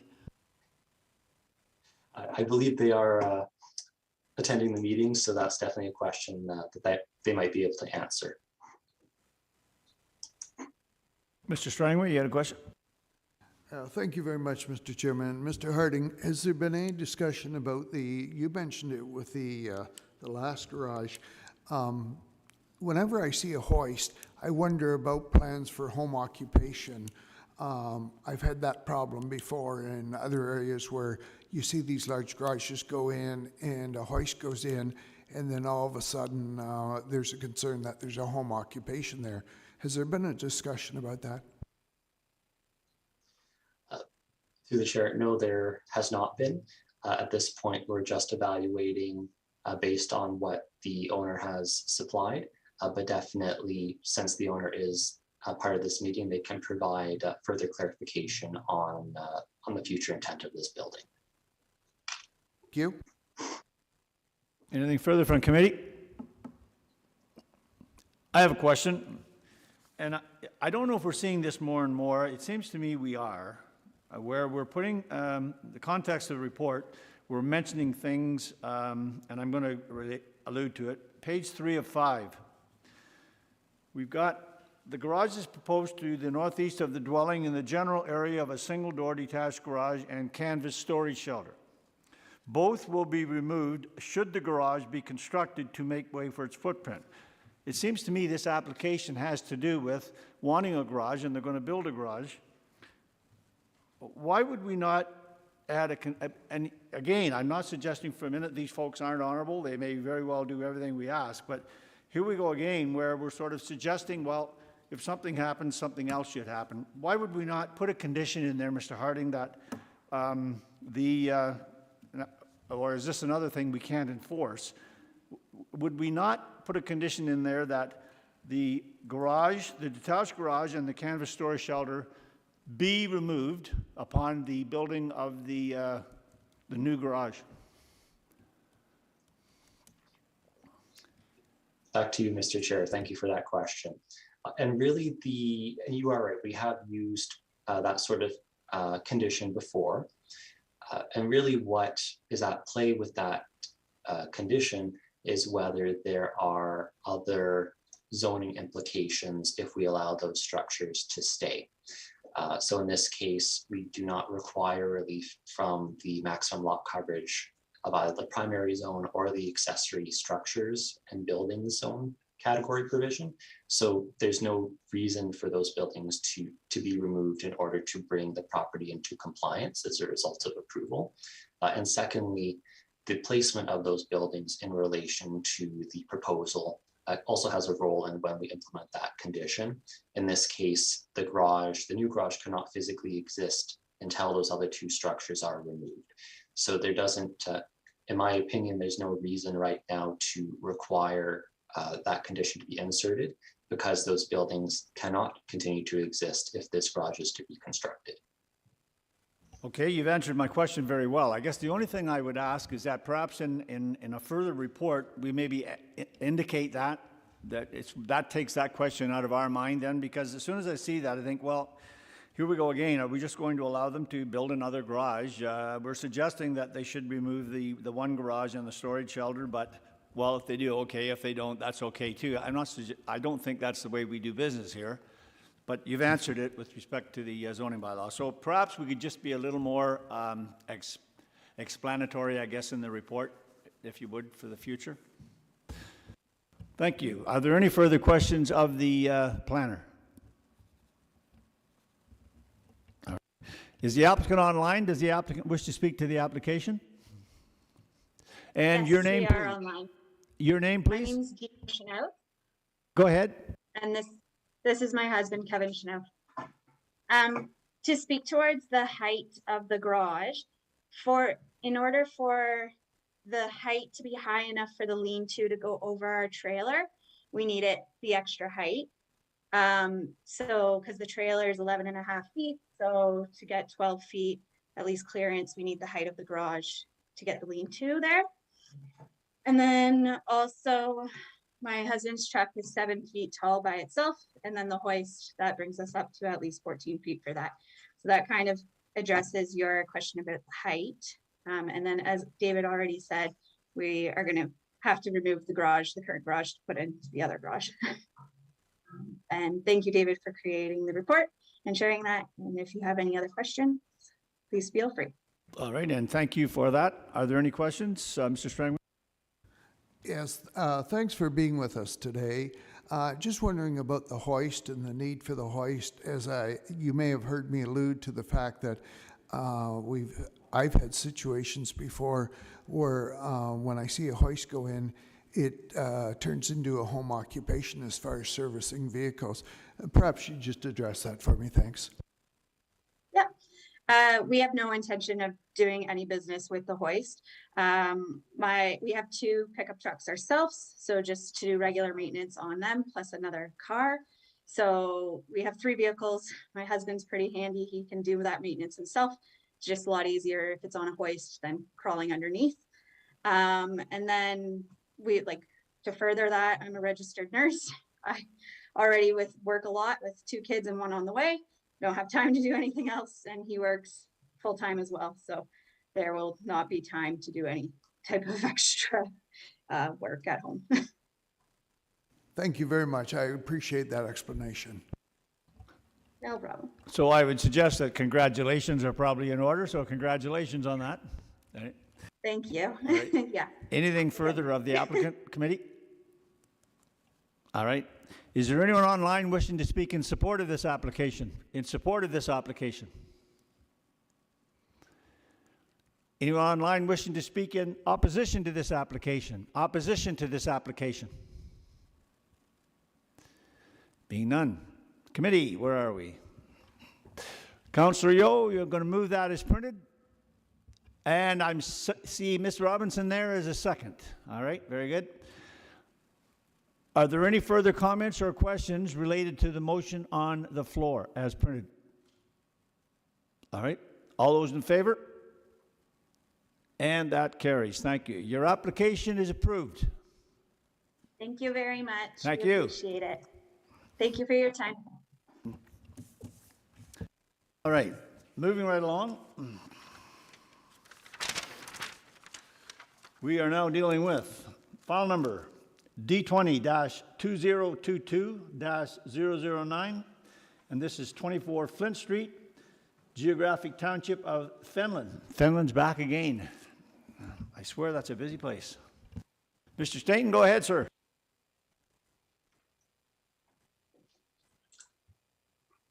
Thank you, Mr. Chair. The purpose and effect of this application is to request relief from section 15.2.1.3 subsection D of the former Township of Fenelon zoning bylaw to reduce the minimum rear yard setback from 7.5 meters to 3 meters in order to permit the construction of a 57.67 square meter detached garage with storage loft. Now, before I begin, it is important to note that, like my last application, within the notice of public hearing for the application, this application actually referenced the Town of Lindsay zoning bylaw, which was inadvertently referenced. And I just wanted to point out that the correct legal description, the correct key map of the property were provided, along with the correct section of the Township of Fenelon zoning bylaw, as well as the correct relief amount being sought. So I just wanted for the record to declare that technical error. The city originally received an application for minor variance on November 26th in 2021. The application was deemed incomplete at that time and returned to the owner. Subsequently, a resubmission was made to the planning division.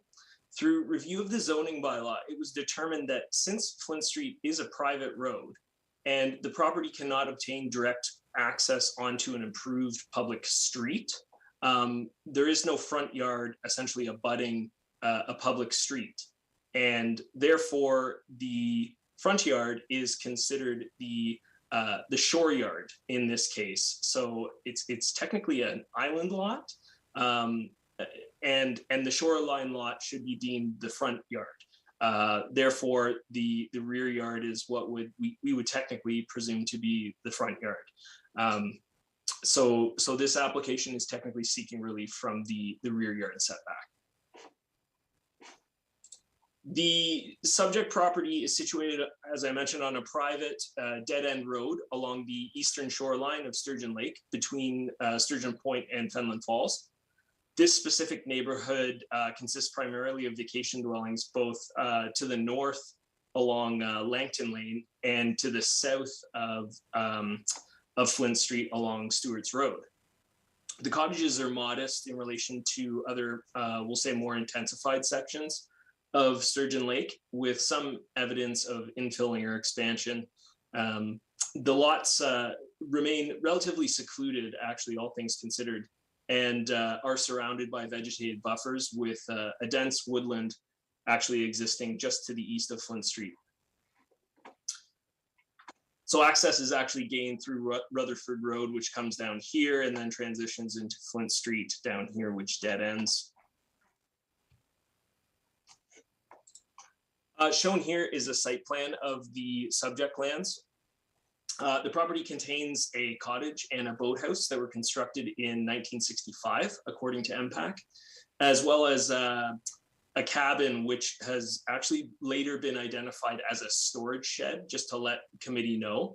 And regardless of its categorization, it poses no implications to zoning compliance. And the cabin was constructed or storage shed was constructed in 1989. The land is fairly flat on the parcel with the exception of the raised septic bed, which is located to the east of the dwelling. It appears the majority of the grounds are occupied by manicured lawns. So we come down, this is actually a western orientation. So you come down Flint Street, the driveway is here. Here's the proposed location of the garage with the 3-meter setback. The entrance, the two garage doors would be here. You have the cabin or the storage shed situated here, boathouse, shoreline of Sturgeon Lake, and the existing cottage.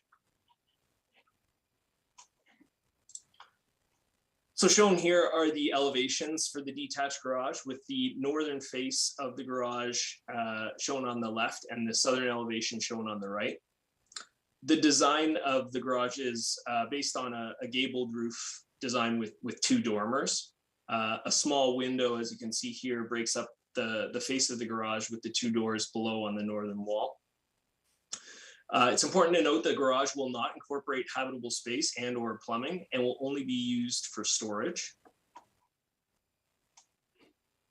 The east and west walls are shown here, each with the smaller dormer that I mentioned on either side with windows to, again, break up that wall. It's a particular interest when viewed from Flint Street, although not a lot of it will be able to be seen due to the vegetative buffer, but it is a nice design nonetheless. These slides show the previously mentioned cottage on the left, which is actually taken facing to the west, and the boathouse is on the right, located southwest of the cottage, that were constructed in 1965. And these photos are just provided just to orient oneself on the property. So the main constraint here is the separation from the large raised septic bed. So you have the dwelling here and you have this large septic bed, which really constrains and confines that location of the garage, provided you want to maintain this accessibility to the northern side of the dwelling. So it really relegates the location of the overall garage towards Flint Street. You can see here on the left-hand image, the row of conifers to the right of the cottage, and that really provides a nice vegetated screen when one travels actually on both sides of Flint Street, on both sides of the property traveling along Flint Street. And again, here's the boathouse here on the western side of the property. So again, the slide on the left is showcasing the vegetation that's present, but this time it's on the southern side. So this is actually the southern lot line right here, approximately. And then you have this large distance in between with the next property at 30 Flint Street to the south being over here on the left. The abutting property to the south that I identified as 30 Flint Street, it's actually shown here on the right. And you can see the detached garage present here and actually how close it is to the rear lot line. In fact, it appears closer than the garage on the subject property that's subject to this application would be. Well, the intent of the rear yard setback is to provide sufficient rear yard amenity space, address massing impacts from abutting lots, and to reduce land use and privacy conflicts between the abutting property, or properties, I should say. The rear yard functions as a front yard for the purposes of servicing and providing on-site parking in this case, and kind of forms an intermediate between the garage and Flint Street. The slide on the left was taken facing the facing southward, so you can see the storage shed slash cabin here, as well as the proposed location of the garage here. The slide on the right was taken facing northward as well. So here you have the entrance from Flint Street, as well as the driveway along here. Engineering has confirmed that there are no concerns with respect to lot drainage and grading, and the Part 8 sewage system supervisor confirms adequate spatial separation as well as room for expansion exists with respect to the septic system. As Flint Street is a private cul-de-sac with only local traffic, incompatibilities with vehicular traffic are not expected. The previously mentioned vegetated buffers on both the northern and southern lot lines mitigate any potential privacy impacts resulting from the construction of the garage. The slide on the left here was actually taken from Flint Street, looking directly west. So you get an idea of the type of privacy that's going to exist, with the slide on the right taken facing southwards towards the garage, actually the entrance of the garage. Comments were received from Engineering and Corporate Assets Division and the Chief Building Official of the Building and Septic Division, stating that they have no objections to the proposal, provided the building permit for the garage is completed. Since the writing of the report, the previously mentioned comments of the Part 8, the supervisor of Part 8 sewage systems of the Building and Septic Division were received, confirming adequate spatial separation exists between the raised septic bed, garage, and storage shed. Community Services Division also provided comments indicating no concerns with the proposal. Most recently, the Resources Planner Technician of the Kawartha Region Conservation Authority stated that the proposal is within a 120-meter buffer of an unevaluated wetland, but the wetland is on an adjacent property to the east and is separated by the road, so the garage should not have any impact on the proposal or on the wetland. She did note that a permit would be required for the construction of the garage. Based on the contents of the report, staff acknowledges the application meets all 4 tests of a minor variance, and staff respectfully recommends approval of the application subject to the condition identified within the report. Thank you. Thank you, sir. Are there any questions, planner? Mr. Strangway. Thank you, Mr. Chairman. Excuse me. Kent, just one quick question. What is the permitted height allowed of a garage in that area without going for a minor variance on the height as well? I see on the one diagram, I'm looking at about 18 feet. So through you, Mr. Chair, the allowable height for accessory buildings and structures in the Township of Fenelon zoning bylaw is 5 meters. The midpoint, and that height is taken from grades to the midpoint of the rafter.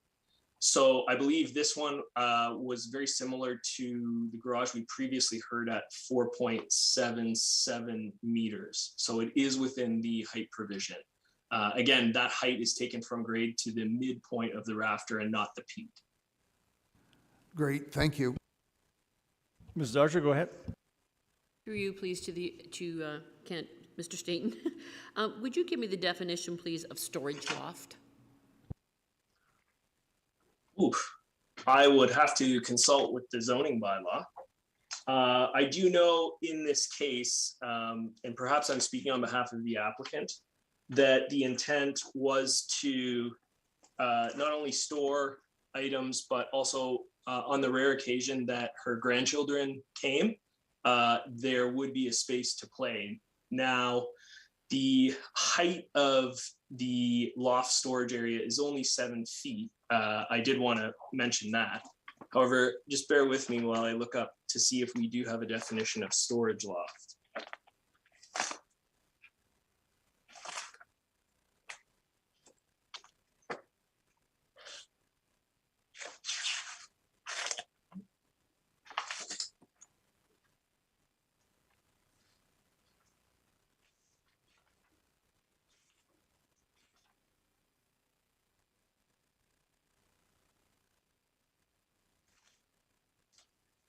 We do not have a definition of storage loft. I'm just checking to see if even loft is defined. My concern is this building looks way more enticing than the last one for someone to live in. So through you, Mr. Chair, in terms of consideration for this property, in terms of eligibility for an accessory or an additional residential unit, instantly it is not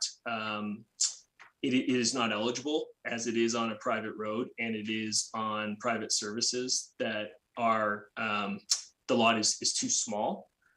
So in terms of a formal accessory or additional residential unit, we could not issue a permit under the current zoning bylaw. Anything further from committee?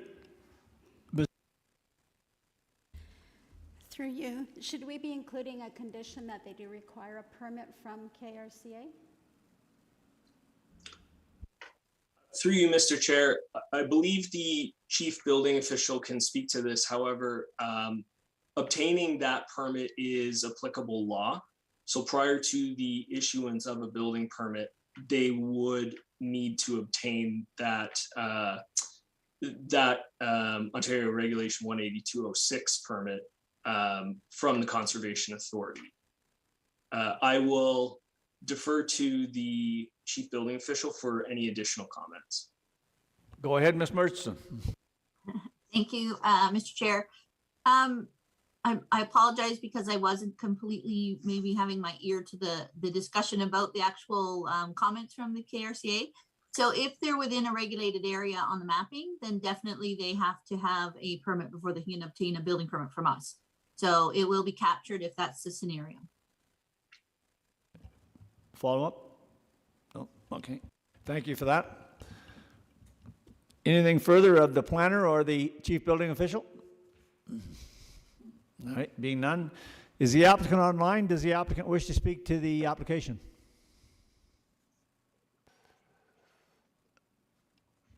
Well, doesn't appear. Very trusting, but he's gone. All right. Being none. Is there anyone online wishing to speak in support of this application? Anyone online wishing to speak in opposition to this application? Opposition to the application. Committee.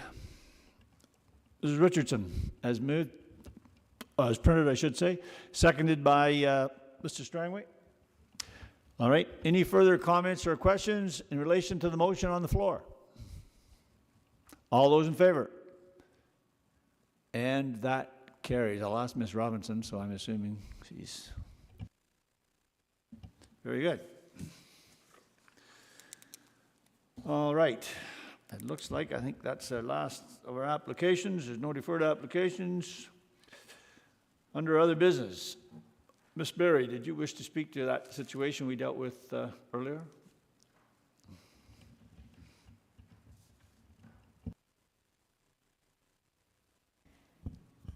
Thanks, Mr. Chair. So sure, just to sort of recap, there was an apparent miscommunication or perhaps a misunderstanding with a member of the public who had received notice of the proceedings in some fashion and was under the unfortunate misunderstanding that he was authorized to enter both City Hall as well as council chambers.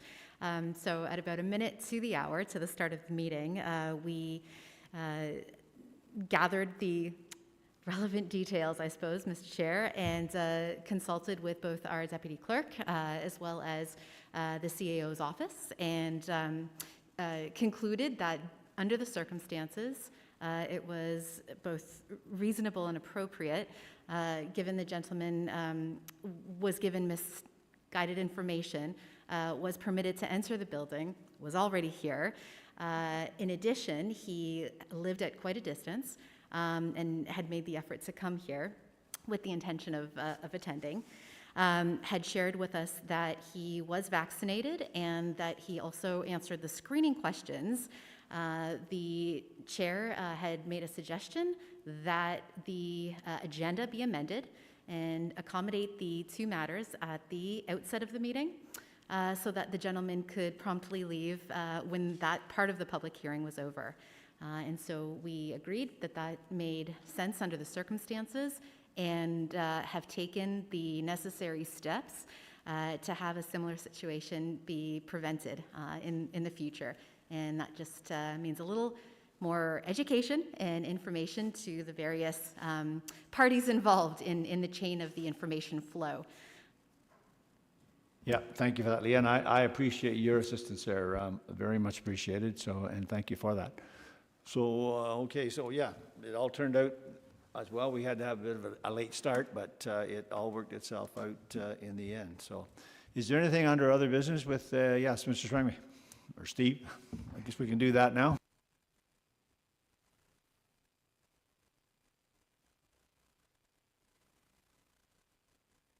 I'm impressed the way it was handled. I'm glad that he wasn't turned away when he come from a distance. And I appreciate yourself, Mr. Chairman, and staff handling it as well as they did. So kudos to you. Well done. He was a gentleman too about it, so absolutely, we did the best we could for him, and he was thankful, very thankful. Anything else under other business? I, for one, will be very happy when the building is opened up to the public. Yeah, it's been a bit of an arduous task, I guess, and for everyone. I realize that just the way it's tough. It really is. And now, of course, and I understand we get a bit of a split where you got some on virtual and some here, and I understand all that too, because some of us, and I don't know, sometimes depending on who you talk to, because I'll tell you, I don't know where these politicians are coming from, and I'm talking about provincial and federal. You guys are doing a fine job there, but because the numbers drop 3 in a day, and it's like the whole bottom has fallen out of it, and we're all safe for the rest of our lives. Like there's a lot of the city of Kawartha Lakes has got incredible numbers every day of they range from about 10 to one day there was 35 or 40 new infections. Like that's not lessening, and I'll tell you I understand where they're going with it, but I hope to heck that they keep masks around for a while because, boy, if that goes, I'm going to be a hermit in my house for a long time. I can tell you that. I'll be hiding under the bed. But, yeah, it just looks like they're hurrying things a little bit more than maybe they should. So, anything else? All right. Well, that being the case, I need a motion to adjourn. Mr. Strangway. I can see Councillor Yo's hand there. All right. All those in favor? Thank you, everyone. Take care.